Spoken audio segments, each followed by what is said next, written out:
Good morning, guys. Welcome to today's rendition of Beaver on the Go. This week, we are going to be discussing time and clocks. So today, I'm going to review some of the things you guys learned in kindergarten and first grade, and we're going to start going into some things that will be new for second grade. Telling time can be tricky, so I'm going to post a video each day to break down telling time so that it's a little easier when it's in those chunks to put together. So I'm not just going, here's everything you need to know about learning time and reading a clock. I'm going to break it down into small pieces. First and foremost, there are two types of clocks. This guy is called an analog clock. An analog clock is the clock that has the hands and the numbers, and the hands move around the clock. That's the original form of clock. The clock that a lot of you guys are used to is the ones we see on iPads and TVs and microwaves. This guy is called that's a digital clock. No hands, it's just the numbers that tell the time. So you have the number for the hour and you have the number for the minutes. So you can see it is the hour. Yours iPad doesn't stay on very long. The hour is the 1 o'clock hour, and we are 48 minutes through the 1 o'clock hour. So, two types of clocks: analog clock, digital clocks. Why, Miss McDormand, do we need to see analog clocks when most things are going to digital clocks? Because analog clocks still exists, and as long as an analog clock exists, you need to be able to know how to read one. So let's look at just our analog clock today. So analog clock is a circle. We have the numbers 12, 1, 2, 3, 4, 5, 6, 7, 8, 9, 10, and 11, and then we end up back at 12 as we repeat our circle. The numbers 1 through 12 represent the hours and the minutes. We'll get into that in a second. An analog clock has two hands. It has one longer hand and it has one shorter hand. Your longer hand, it's going to be hard to see this because it is your minute hand. Long hand tells you the minutes. Your short hand is your hour hand. Now, on some analog clocks, it's hard to see. I'm going to pull mine down from my wall. I have an analog clock in my kitchen. Here's my analog clock. See, looks just like my learning analog clock. Two hands. Now, my learning clock is color-coded so that you guys can learn which hand goes with the hours and which one goes to minutes. Non-learning clocks you'd go to, Target or Walmart and you would buy, notice, no minutes on the outside. This guy has the 5-minute intervals. This guy does not. It just has the numbers 12 all the way around to 11 and then back to 12. It also does not have any color coding, so you have to be able to pay attention to which one is the hour hand, which one is the minute hand. So this guy also has the addition of a second hand. Some analog clocks have a second hand, some do not. So when you're looking at a non-learning analog clock, you have to look very carefully because when the hands are farther apart, it's kind of hard to see which one's longer. So you have to look very carefully. So looking at this guy, if you look, this hand just barely touches the edge of the number over here, whereas this guy goes all the way out into the little dashes. So there's my longer minute hand. Here is my shorter hour hand. So sometimes you have to look a little harder to determine who's the minute hand and who's the hour hand. So a trick that I like to use and teach you guys to remember minute hand and hour hand is that minute is a longer word than hour. So minute is the longer hand, hour is the shorter hand based on the number of letters in their word. We are going to get into the reading of time in the next couple of days. Today, we're not going to do that. We're going to talk about some clock basics. So, and some time basics. So, if you notice, I'm going to move this real quick. So, in the United States, we work on a 12-hour clock. So, in the course of a whole day, we will do 2 full go-arounds of this guy. I'll talk about that in a minute. So, our hours are represented by the big numbers. As we saw on Liara's iPad, it's 1 o'clock. It's 1 o'clock in the afternoon. That is our hour. So, your hours using a 12-hour clock as we do in the United States will never be greater than 12. Now, there are places that use a 24-hour clock, whereas instead of having 1 through 12, they have the numbers 1 through 24. It's common in the military, and some other countries do. That you can research on your own, because once you understand how a 12-hour clock works, you'll totally understand how a 24-hour clock works. So that's something I'm going to leave you guys to research on your own. And I'm just going to focus on the 12-hour clock. But know that a 24-hour clock does exist. So our hours will never be greater than 12. So that's the first thing. So in the course of 1 hour, so 1 hour is from your minute hand pointing up. You go all the way around one time. Your minute hand makes 1 full revolution around the clock, and you make it back to the top of the clock. That is 1 full hour. 1 full hour is 60 minutes. Let me move this and let me, oops, I didn't get a piece of paper, guys. Grab a quick piece of paper.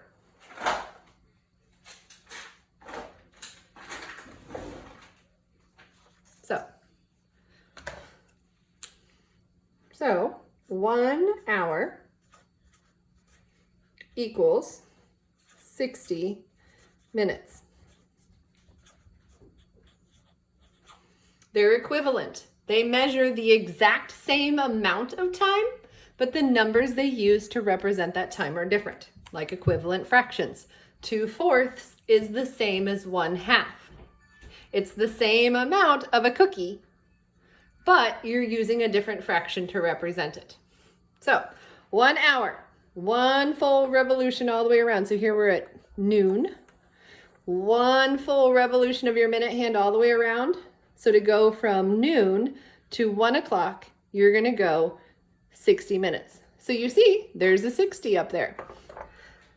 The cool thing, when the minute hand faces the very top of the clock, it's your starting point. So it's either 0 minutes. So let's say we are about to turn to 2 o'clock in 5 minutes. So when we get to, here's where we're going to be. Here's 2 o'clock.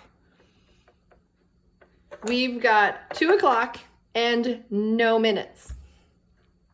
But as the clock travels, as this guy travels around, and it's working its way to 3 o'clock, now a full 60 minutes has gone by, but we don't say it is 2:60, we say it's 3 o'clock. It's kind of like when we trade out 10s and 1s. You're regrouping it. 60 full minutes, so 2 hours and 60 minutes is regrouped as 3 o'clock. 3 hours and 0 minutes. So if you see this, 2 hours and 60 minutes. So this means 2 hours. This means 60 minutes. 60 minutes is an hour, so that is equal to 3 hours. So there you go, little equivalence. So hours can be broken down into minutes, each individual minute. If you look on the outside in blue, just like my blue minute hand, I have each 5-minute interval out. So 5, 10, 15, 20, 25, 30, 35, 40, 45, 50, 55, and 60, back to 0. So each hour number represents 5-minute increments. Remember, an increment is how much something increases. So if I move to here, I've increased 5 minutes. If I move from here to here, I've increased another 5 minutes, but a whole 10 minutes total. So each time you move, you're going up by 5 minutes. Another 5 minutes, and another 5 minutes, and another 5 minutes. You get the idea. So your minutes can also be broken down. 1 minute is equal to 60 seconds.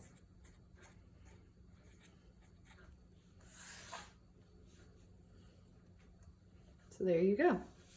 1 hour, 1 hour is 60 minutes. 1 minute is 60 seconds. So that means to go from 3 o'clock to 3:01 to get from here to here, 60 seconds passes. So each of these little dots, each of these minutes is 60 seconds. We go from 3:05 to 3:06, we went up by 1 minute, or we went up by 60 seconds. Sometimes, just like when we measure, depending on how big or small what we're timing is, sometimes we'll use seconds, sometimes we'll use minutes, sometimes we'll use hours. Continuing on past hours is a day. So 1 day equals 24 hours. Oh, Olive apparently is very excited about 24 hours in a day. So now you see why some places use a 24-hour clock, because that fully represents 1 full day. In the United States, we do, remember I said a 12-hour clock. So I'm gonna put this guy back real quick. So here we are at the start of midnight, the start of a new day. So in order to get all the way around and measure a whole day, we have to go all the way back around. Not just once, but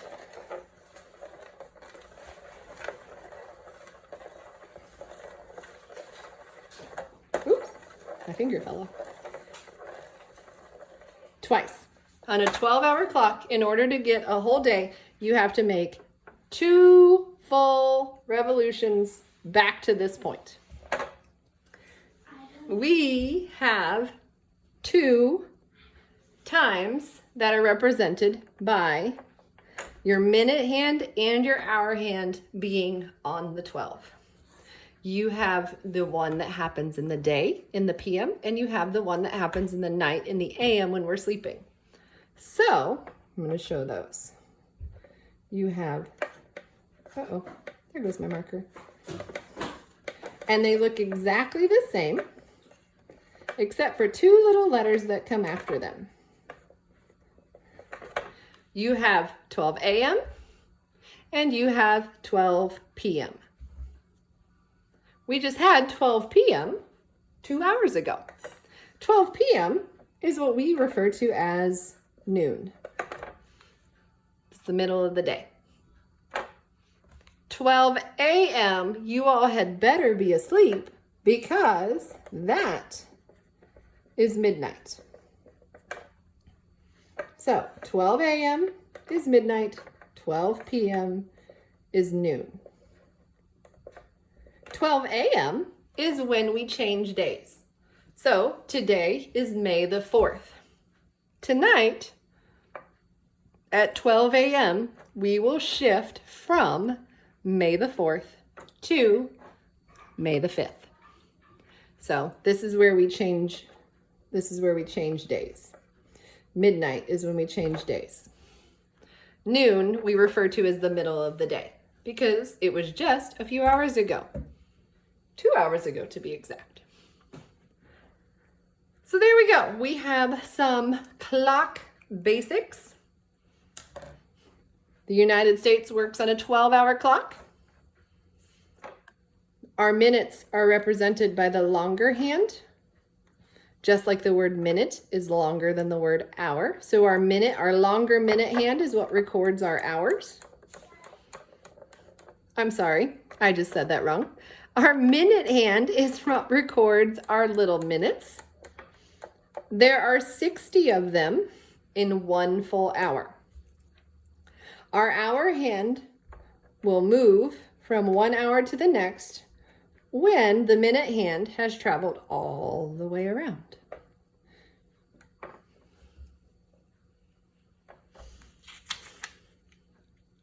One minute is broken down into 60 seconds. If you look at this guy, here's my analog clock.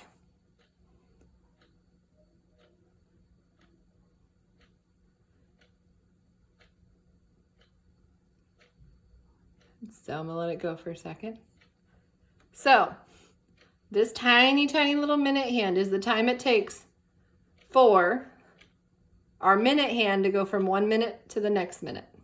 If you sit and watch it long enough, you'll see it happen, but it's not very fun to do. So there you have it, your basics. We have seconds, we have minutes, we have hours, and you have days.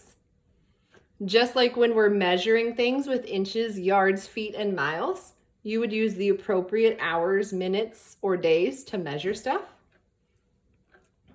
So if you were going to talk about how long it took to drive across the United States, you wouldn't say, oh my goodness, it takes 12,000 minutes to drive across the United States. Because that's hard to envision, 12,000 minutes. How long is 12,000 minutes? You might say, oh, it takes 4 days to drive across the United States. Because we can imagine and picture a day. We know how long that is. But 12,000 minutes is a long time. I don't know if it's 12,000 minutes or not. I just made up a number. Past days, we have years. So 365 days gives us a year.